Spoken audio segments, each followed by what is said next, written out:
Voy a compartir en esta media hora con los que estáis por Zoom, como con los amigos que están aquí, los amigos y las amigas que están aquí en nuestro centro, en Cayo de Chenlin. Voy a compartir de manera distendida, podríamos entenderlo casi como una aportación que no va a tener el carácter de una enseñanza por la brevedad del tiempo, y que todos los lunes, a partir de hoy, iremos repitiendo esta dinámica. Con las distintas prácticas, media hora antes, siempre de 7 a 7 y media, habrá algún comentario sobre la práctica que vamos a hacer. Y antes de comenzar con este breve comentario de la enseñanza del Guru Yoga de Gyabje Kalu Rinpoche, quiero volver a remarcar esto, que es un breve comentario que no tiene otra pretensión más que la de aportar o la de refrescar tal vez algunas pocas ideas sobre el acercamiento al Vajrayana en general y en particular a la práctica que toque el lunes, que el calendario nos indique. Es posible que muchos de nosotros hayamos comprendido, hayamos entendido intelectualmente la visión del Mahayana. La visión que se expresa o que uno puede encontrar en un pormenorizado estudio sobre las dos verdades, la verdad relativa y la verdad absoluta. La visión del Mahayana es trabajar de distintas maneras, que vayamos integrando esta idea de la diferencia que hay entre cómo percibimos, cómo experimentamos y cómo auténticamente las cosas son en última instancia. Decía entonces que cada uno de nosotros ha tenido un recorrido personal, con muchos de los que estamos aquí, de los que estamos en Zoom, hemos compartido enseñanzas, hemos podido seguramente reforzar esas enseñanzas que nos han aportado nuestros queridos lamas de Dakshan Kagyu y las visitas extraordinarias de los Rinpoche, y aquí también en nuestro centro. En definitiva, que puede ser que tengamos un acercamiento intelectual en comprender esto de apariencia y vacuidad, sonido y vacuidad, pensamiento y vacuidad. Puede ser que hayamos estudiado también las 4 escuelas filosóficas, las 4 escuelas especulativas, Sautántrica, Vaibhásika, Chittamatra, y la escuela que es como la columna vertebral del pensamiento de las enseñanzas del Vajrayana, la escuela Madhyamaka. Incluso puede ser que alguien, en el afán de conocer, también haya explorado las diferencias entre las escuelas Ranton, Shenton dentro de las escuelas Madhyamaka. En fin, que hay un largo recorrido en el que debemos ir poco a poco familiarizándonos con el lenguaje, con la propuesta, las sucesivas revisiones que corresponden a cada una de las escuelas, pues van poniendo en evidencia la inconsistencia de algunos de los puntos fundamentales de la otra escuela. Si estudiamos el Yulama o si estudiamos el Mula Madhyakarika de Nagarjuna, etc. Que puede ser en definitiva que tengamos una gran comprensión o una mediana comprensión sobre esta mirada dualista en la que nos estamos inmersos, o esta dimensión mayor que es la de comprender, observar y fundamentalmente experimentar las cosas tal y como son en su naturaleza última. Llegado a este punto, es por demás necesario e importante que cada practicante nos hagamos esta pregunta. Más allá del conocimiento intelectual, ¿cuál es nuestra relación con nuestros pensamientos, con las apariencias en el sentido de aquello que observamos, aquello que gustamos, aquello que experimentamos? ¿Cuál es nuestra relación? Si hay un vaso comunicante entre lo que es nuestro conocimiento intelectual y nuestra vida cotidiana. Observar si nuestras reacciones emocionales, ¿no? Nuestra emocionalidad es un complejo extraordinario y reactivo que tiene por misión ponernos en evidencia cómo estamos con lo que está sucediendo. Pero no siempre es una mirada clara o un mensaje claro. muchas veces es lo que nos salva de peligros, porque pone en alerta nuestros sistemas, pero otras veces condicionados por esta mirada dualista, por cuestiones culturales, por nuestra trayectoria vital personal, etc., esa reactividad emocional no siempre nos conduce a buen puerto. Por lo tanto, la pregunta es, conociendo, aunque más no sea medianamente, la verdad relativa, la verdad absoluta y todo lo que he estado planteando hasta ahora, ¿cuál es mi relación? ¿Qué es lo que puede más? Como si imagináramos una contienda o un pulso entre las apariencias y la naturaleza última de las cosas tal y como son. ¿Quién es, por ponerlo en términos de competencia, quién gana? ¿Gana la atracción hacia la forma? ¿Gana la atracción hacia el rechazo a la forma? ¿Gana la atracción hacia la indiferencia? ¿O gana o se puede hacer convivir en un principio esta reactividad emocional y esta complejidad cognitiva y conceptual que denomina, ordena y es lo que nos permite en nuestro día a día cotidiano pues funcionar de manera operativa? Pero preguntarnos si se impone esta atracción, rechazo o indiferencia, por decirlo en 3 puntos esquemáticos, hay muchos matices entre ellos, o si podemos al mismo tiempo observarlo todo desde una dimensión mayor que contempla que las cosas de una última instancia no tienen una existencia inherente. Con lo cual, toda la valoración que hacemos con los objetos, entendiendo como objetos todo lo que es material, desde los objetos materiales inertes como una mesa, hasta los objetos, la forma en definitiva como el primero de los vínculos, forma y nombre. Ese sería el punto. ¿Cómo nos relacionamos con la forma y el nombre?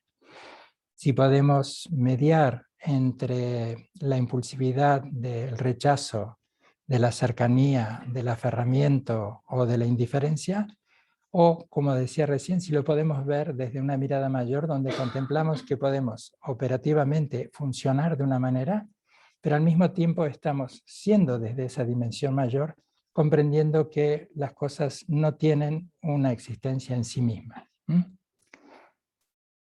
Llegado a este punto, si la respuesta es, pues lo llevo como puedo, pues el acercamiento al Vajrayana es uno de los acercamientos extraordinarios que podemos hacer para irnos entrenando a través de la experiencia y de lo que proponen los complejos textos del Vajrayana, complejos en el sentido de profundos, de elaborados, no de difíciles, sino de complejos por la enorme riqueza que tienen en sí mismos y cómo nos pueden ir ayudando en estos ejercicios, en estas recitaciones, en estas visualizaciones, cómo nos pueden ir ayudando para ir incorporando estos 3 puntos al menos de apariencia y vacuidad, sonido y vacuidad, pensamientos y vacuidad.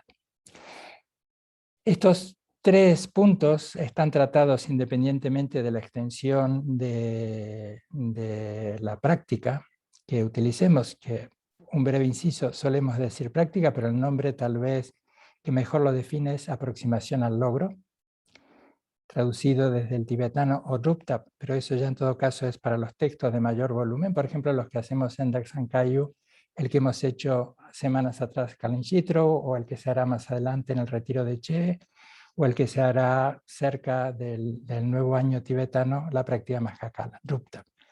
Es eso, la aproximación al logro. Y trabajará con estos 3 aspectos de apariencia, vacuidad, sonido y vacuidad, pensamiento y vacuidad, y decía que por extenso o breve que sea el texto, estarán estos 3 elementos presentes, lo que llamamos creación, mantra y disolución. Creación, Kierrin en tibetano, Utpanakrama en sánscrito, pues tiende a trabajar con este primer aspecto de apariencia y vacuidad. En ese contexto de creación, precedido por la plegaria al linaje, precedido por la plegaria a las 7 ramas, precedido por algunos otros preliminares, luego vamos trabajando con ese punto de la visualización en el que siempre se nos recuerda que tratemos de visualizar, por ejemplo, en este caso del Guru Yoga a Dorje Chan, con la mayor nitidez posible, pero al mismo tiempo vívidamente presente, pero sin una existencia material concreta. Ese es el punto que se resalta siempre para que podamos ir trabajando con ese punto de apariencia y esencia. La esencia de la naturaleza última de la mente no tiene apariencia, pero una de las maneras de acercarnos a ella es a través de estas distintas apariencias, aunque pueda haber una comprensión mayor a esto que ahora, por cuestiones de tiempo, solamente estamos trabajando la visualización como un soporte, un apoyo para ir trabajando este aspecto de esa esencia de la naturaleza última de la mente que se expresa en esa apariencia. Una forma, un color, el simbolismo, todo lo que tienen los distintos jidams. En el caso de Dorje Tan, si están entrecruzados sus brazos, sosteniendo Dorje Campana, su postura, el cuerpo, las prendas que le visten, las joyas que le engalanan, todas son cualidades de la naturaleza última de la mente. No son meros objetos decorativos, y menos reminiscencias de una cultura en particular, aunque tenga cierta fragancia. Pero lo que están expresando son las cualidades últimas de la naturaleza de nuestra mente. El mantra, pues, tiene también esta particularidad de ejercitarnos sonido y vacuidad, pero no está carente, esa vacuidad lo vuelve a resaltar, que no es carente de sentido. Podemos recordar algunos de los mantras, por ejemplo, el de Chenrezig, sus 6 sílabas, las 6 paramitas, la liberación de 6 estados emocionales o de estados de sufrimientos infernales, la recitación del mantra del Guru, de Dorje Chan, el que estaremos en un rato pues, practicándolo. Y aunque algunos no tengan una traducción literal, tienen un profundo sentido. Así que también podemos estar trabajando con esa idea de sonido y vacuidad. Y también al mismo tiempo, porque esto es lo que nos pasará mientras estamos abocados a la lectura y a todas las indicaciones que las prácticas nos están trayendo, seguramente irán apareciendo pensamientos, porque esa es la naturaleza de nuestra mente ordinaria, que por defecto tiende a divagar. Solo que a través de la consubstanciación, de estar atentos con el texto, simplemente vamos observando que hay otros movimientos en nuestra mente, pero son pensamientos y vacuidad, son movimientos que no tienen un carácter en sí mismo capaces de atraparnos. Así que todo eso es lo que vamos integrando. Incluso cuando hablamos de apariencia y vacuidad, puede ser que algún compañero de la sala se levante, que alguien entre o que en vuestras casas alguien se mueva, pues lo consideras también de esta forma, apariencia y vacuidad. Un teléfono que suena, un vecino que hace ruido, pues alguien que tose, pues sonido y vacuidad. Y puertas adentro, por decirlo de esta manera, cuando vamos descubriendo nuestros pensamientos, nuestros recuerdos, por muy inocentes, triviales o por muy profundos y espirituales que nos parezcan, siempre aplicaremos esta misma idea de pensamiento y vacuidad.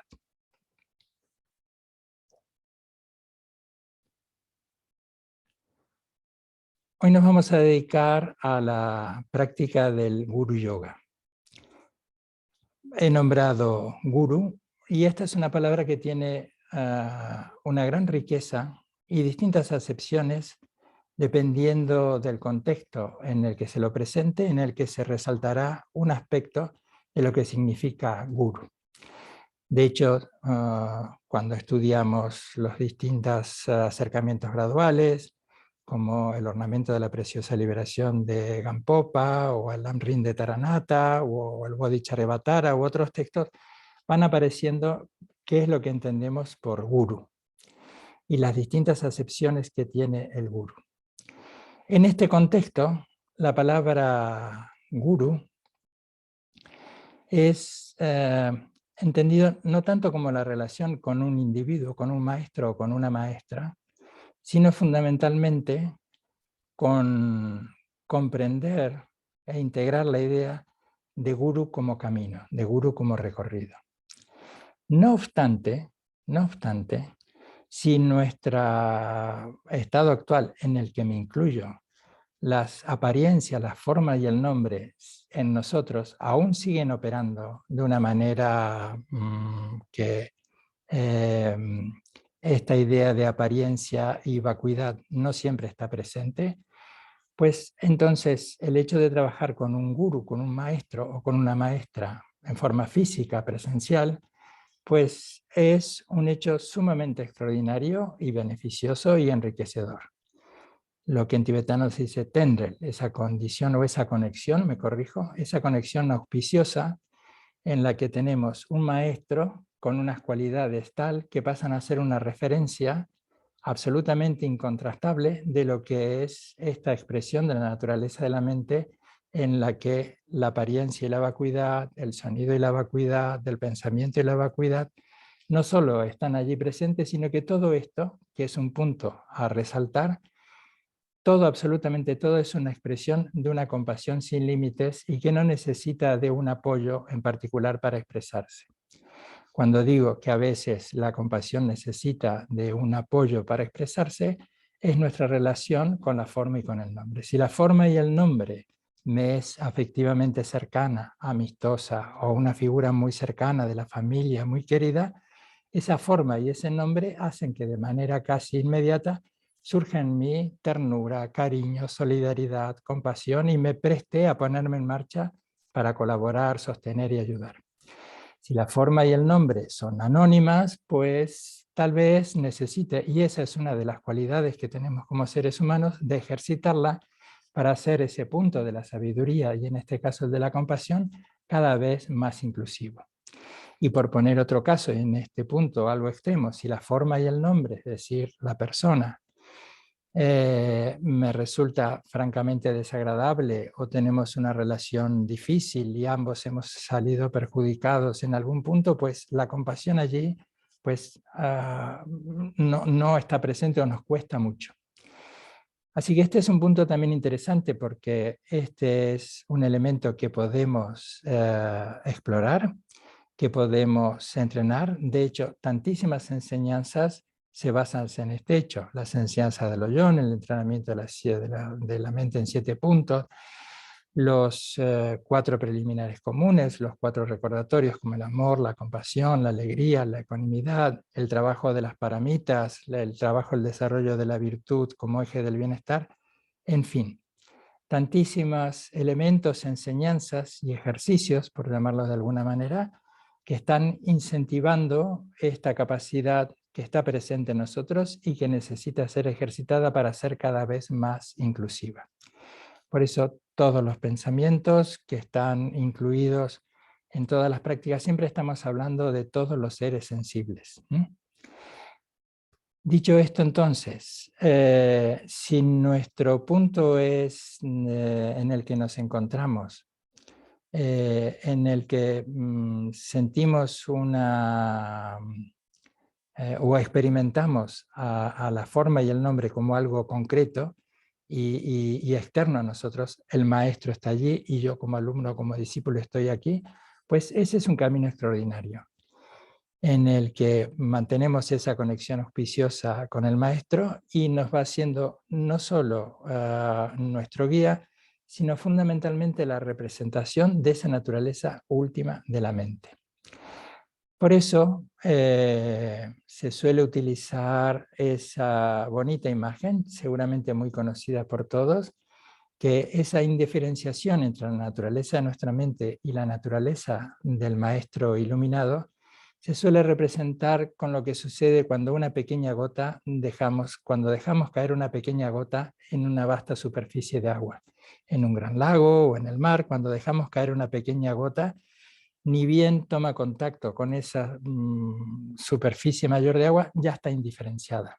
Aquello que antes aparecía como algo separado, la gota por aquí y el océano por allí, una vez que se encuentran ya no puedes diferenciar lo que ha sido una cosa y lo que ha sido otra. Ya están ambas de manera indiferenciada. Así que ese es el punto que se entrena con la práctica del Guru Yoga.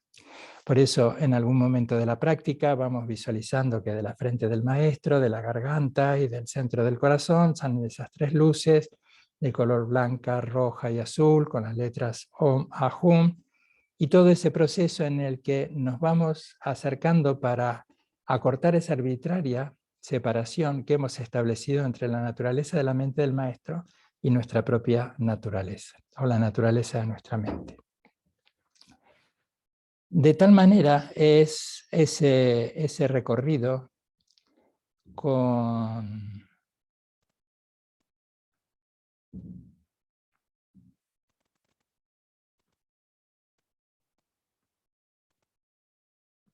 un segundito que si encuentro, porque quiero ser...